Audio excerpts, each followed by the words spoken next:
ক্লান্ত যান্ত্রিক শহর, কংক্রিটের জঙ্গল আর একগুঁয়ে রুটিন থেকে যদি একটু মুক্তি চান, তাহলে আজকের ভিডিওটি শুধু আপনার জন্য। আজকে আমরা এমন এক জায়গায় এসেছি যাকে অনেকে বলেন বাংলার কাশ্মীর বা জলের রাজ্য। দিগন্ত জোড়া জলরাশি, মাথার উপর মেঘের খেলা আর দূরের মেঘালয়ের পাহাড়। স্বাগতম আপনাকে জাদুকরি টাঙ্গুয়ার হাওরে। আজকের এই পর্বে আমি আপনাদের দেখাবো কোনো রাত্রি যাপন না করে কিভাবে কম খরচে নিরাপদ ও আনন্দদায়ক উপায়ে ঘুরে আসতে পারেন এই জলাভূমি থেকে। কোন কোন জায়গায় যাবেন আর খাওয়ার বন্দোবস্ত কেমন, সব থাকছে আজকের পর্বে, তাই ভিডিওটি শেষ পর্যন্ত দেখতে থাকুন। আমরা যাত্রা শুরু করি শেরপুর জেলা থেকে রাত 1টায়। যারা ঢাকা থেকে আসবেন তারা সরাসরি সুনামগঞ্জ চলে আসবেন। ঢাকার সায়দাবাদ, ফকিরাপুল, মহাখালী এবং আবদুল্লাপুর বাস টার্মিনাল থেকে সরাসরি সুনামগঞ্জের বাস পাওয়া যায়।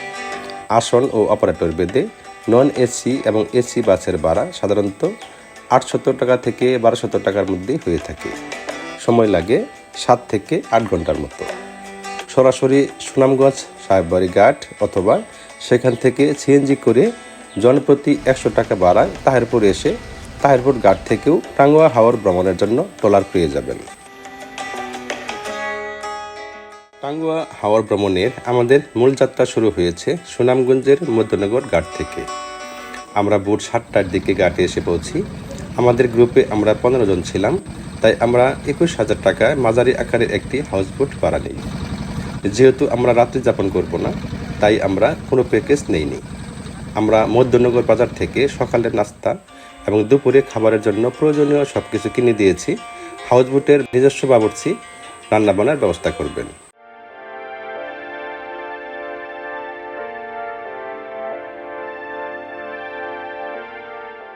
যাই হোক, সব ঠিকঠাক হওয়ার পর আমাদের হাউসবোট মধ্যনগর ঘাট থেকে যাত্রা শুরু করে সকাল 8টায়। আমাদের প্রথম গন্তব্য হচ্ছে ওয়াচ টাওয়ার।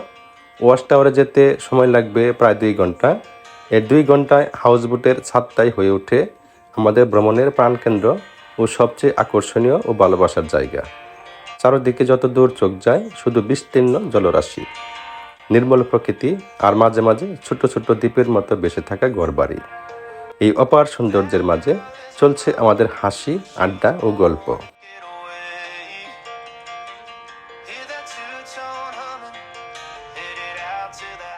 আমরা যখন ছাদে আড্ডায় ব্যস্ত, সেই মুহূর্তে আমাদের হাউসবোটের ছোট্ট রান্নাঘরে চলছে সকালের নাস্তার আয়োজন।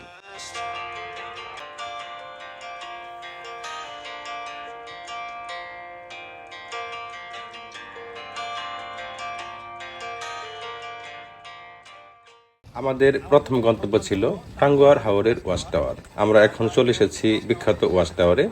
ট্রলার থেকে যখন এখানে নামবেন, মনে হবে আপনি জলের উপর ভাসমান কোনো রাজ্যে এসে পড়েছেন। কত করে বলেন?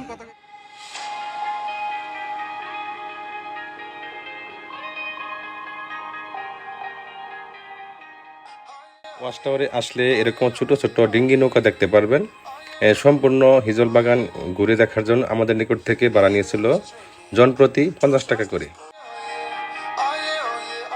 আজকে ছুটির দিন থাকায় সবকিছুতে একটু বেশি চাহিদা মনে হচ্ছে। আমাদের নিকট হাউসবোটের ভাড়াটাও বেশি মনে হয়েছে। যাই হোক, ছুটির দিন ব্যতীত ভ্রমণ করলে হাউসবোটের খরচ সহ অন্যান্য সকল খরচ আরো কমে আসবে।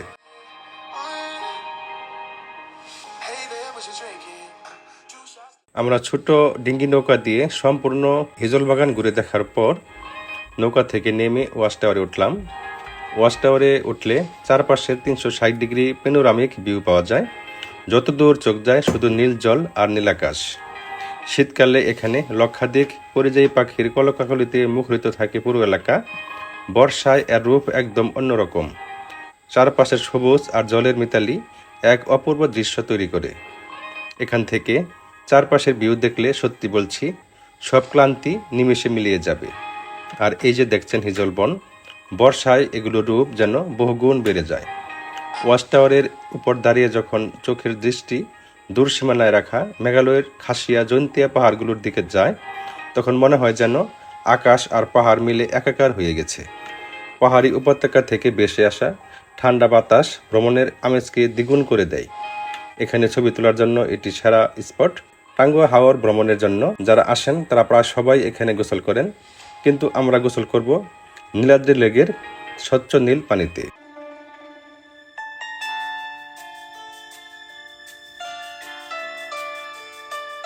টাঙ্গুয়া হাওরের ওয়াচ টাওয়ারের সৌন্দর্য দেখা শেষে আমাদের হাউসবোট চলতে শুরু করে টেকের ঘাটের উদ্দেশ্যে। হাওরের বুক চিরে ট্রলার যখন টেকের ঘাটের উদ্দেশ্যে এগোতে থাকে, তখন আমরা গরম গরম খিচুড়ি ও ডিম বোনা দিয়ে সকালের নাস্তা করে নিলাম। হাউসবোটের ছাদে বসে নাস্তা খাওয়ার সময় পানির মৃদু ঢেউর শব্দ আর দূরে কুয়াশাচ্ছন্ন মেঘালয় পাহাড়ের মিতালি সব মিলিয়ে এক স্বর্গীয় অনুভূতি তৈরি করে।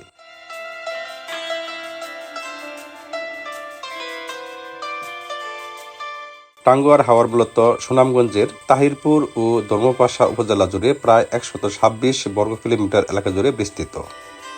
এটি একটি বিশাল জলাভূমি। এটি কেবল একটি দর্শনীয় স্থান নয়, এটি রামসার সাইট হিসেবে স্বীকৃত একটি আন্তর্জাতিকভাবে গুরুত্বপূর্ণ জলাভূমি ও মাছের অভয়ারণ্য। বর্ষায় এরূপ থাকে সবথেকে ভয়ঙ্কর সুন্দর, চারিদিকে থাকে থই থই পানি।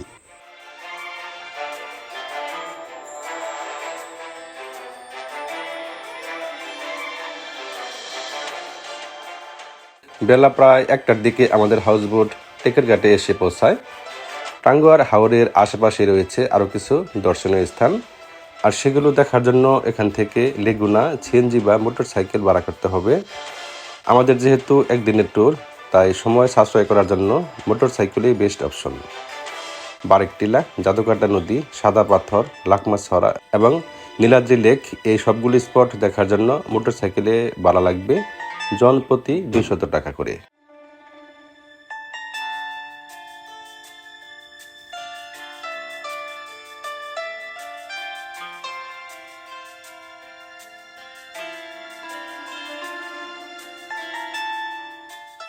আমরা চলে এসেছি বারেকটিলায়, আর এর পাদদেশেই বয়ে চলেছে জাদুকাটা নদী। টাঙ্গুয়ার হাওর ভ্রমণ অসম্পূর্ণ থেকে যাবে যদি আপনি জাদুকাটা নদী এবং বারেকটিলা ঘুরে না দেখেন। এই সেই নদী যার স্বচ্ছ পানি দিয়ে তলার পাথর পর্যন্ত স্পষ্ট দেখা যায়। এই টিলার উপর দাঁড়ালে এক পাশে বাংলাদেশ এবং অন্য পাশে ভারতের মেঘালয় রাজ্যের পাহাড়ি ঝর্ণা ও মেঘের লুকোচুরি দেখা যায়।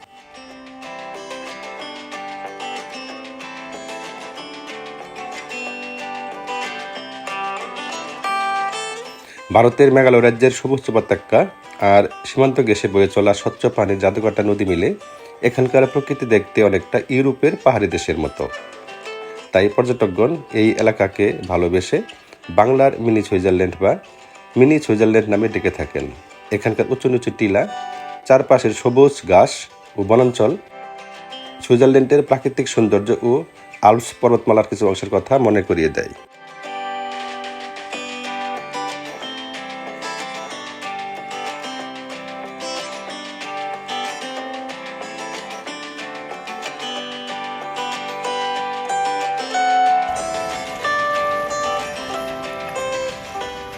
একে বলা হয় সাদা পাথরের এলাকা। এটি বারেকটিলার একদম কাছাকাছি এবং সীমান্ত এলাকায় ভারতের খাসিয়া মেঘালয় পাহাড় থেকে নেমে আসা পাহাড়ি ঝর্ণা। এখানে ভোলাগঞ্জের মতো বিস্তীর্ণ এলাকা জুড়ে বা ব্যাপক এলাকা জুড়ে সাদা পাথর না থাকলেও উঁচু পাহাড় থেকে গড়িয়ে পড়া ঝর্ণার শীতল ও ঝকঝকে পানি এবং পাহাড়ি জিরিপথগুলো পর্যটকদের ভীষণ টানে। পাথরে জিরিপথের হিমশীতল জলে পা ডোবাতেই হারিয়ে যায় পথের সব ক্লান্তি। প্রকৃতির এই জাদুকরী স্নিগ্ধতা পর্যটকদের মন ও প্রাণকে এক নিমেষে করে তোলে সতেজ।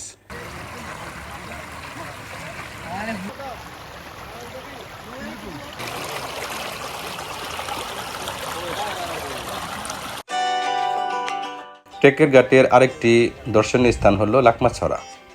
আমরা এখন চলে এসেছি লাকমাছড়ায়। এর চারপাশের সবুজ পাহাড়, বালু ও পাথরের উপর দিয়ে বয়ে চলা স্বচ্ছ পানি এবং শান্ত পরিবেশ ভ্রমণ পিপাসুদের মন জোড়ায়। এটি মূলত মেঘালয় পাহাড় থেকে নেমে আসে একটি পাহাড়ি ঝর্ণা। এখানকার ঠান্ডা পানি আর পাথরের পরিবেশ আপনাকে এক অন্য দুনিয়ায় নিয়ে যাবে।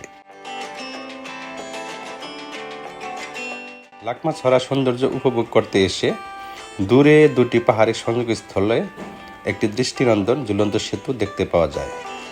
পাহাড়ি এই ছড়া ও এর দুই পাশের ভূপ্রকৃতির মাঝে এই সেতুটি বেশ আকর্ষণীয় একটি দৃশ্য তৈরি করেছে।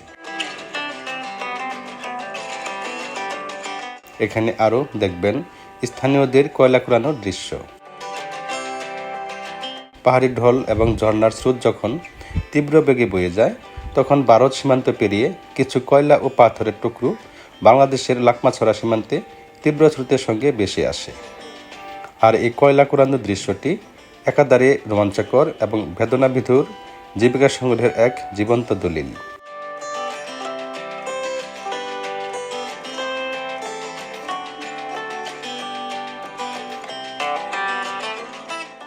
আমরা এখন চলে এসেছি আমাদের তালিকার সবচেয়ে আকর্ষণীয় জায়গায়, নীলাদ্রি লেক, যা টেকের ঘাট নামে পরিচিত।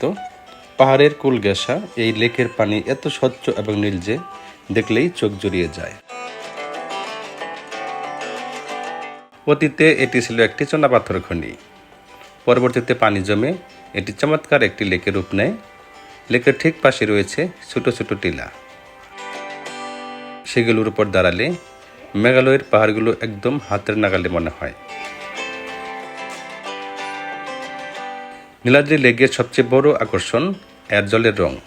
সূর্যের আলোর তারতম্যের সঙ্গে সঙ্গে এর জলের রঙে ভিন্নতা আসে। কখনো এটি গাঢ় নীল, কখনো আবার আকাশী বা সবুজের নীল দেখায়। লেকটির ঠিক উত্তর পাশেই ভারতের মেঘালয় রাজ্যের পাহাড়ি টিলা ও উচ্চ পর্বতমালা। বর্ষায় এর রূপ আরও দ্বিগুণ হয়ে ওঠে। চারপাশের সবুজ পাহাড় তখন মেঘের চাদরে ঢাকা পড়ে। নীলাদ্রি লেক তখন এক শান্ত ও নিরিবিলি পরিবেশ উপহার দেয়। টাঙ্গুয়া হাওর ভ্রমণের সময় পর্যটকদের কাছে নীলাদ্রি লেক যেন এক অলিখিত আকর্ষণের কেন্দ্রবিন্দু। ক্লান্তি ভোলানো এই নীল জলরাশি আর পাহাড়ি নিস্তব্ধতা ভ্রমণ পিপাসুদের মনে দীর্ঘস্থায়ী এক ভালোবাসার রেশ রেখে যায়।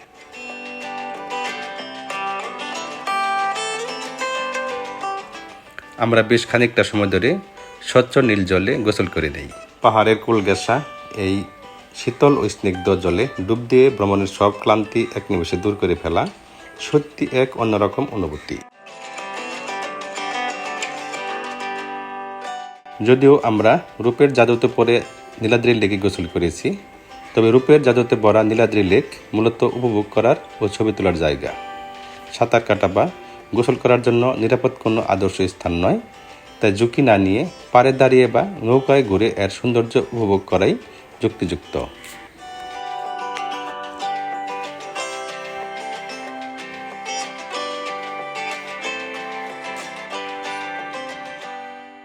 আমরা বিকাল 4:30টার মধ্যে হাউস বোটে ফিরে আসি এবং আমরা আসার পরই আমাদের বোট পুনরায় মধ্যনগর ঘাটের উদ্দেশ্যে টেকের ঘাট ছেড়ে আসে।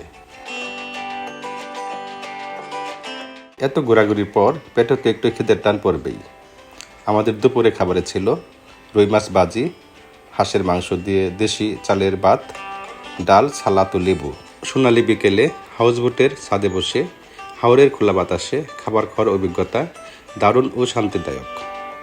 চারপাশে নীল জলরাশি, প্রকৃতি আর মিষ্টি রোদের আলোয় এই সময়টা ভীষণ রোমাঞ্চকর ও স্মরণীয় হয়ে থাকবে। নৌকার ছাদে বসে হাওরের মাঝে সূর্যাস্ত দেখার মুহূর্তটি হলো এক অপূর্ব ও জাদুকরী অভিজ্ঞতা, যেখানে জলের উপর আকাশ লালচে রঙে মিশে যায়, চারদিকে শুধু পানি আর অন্তহীন আকাশ। টাঙ্গুয়ার হাওরে সূর্যাস্ত শুধু একটি প্রাকৃতিক দৃশ্য নয়, এটি এক অদ্ভুত অনুভূতি।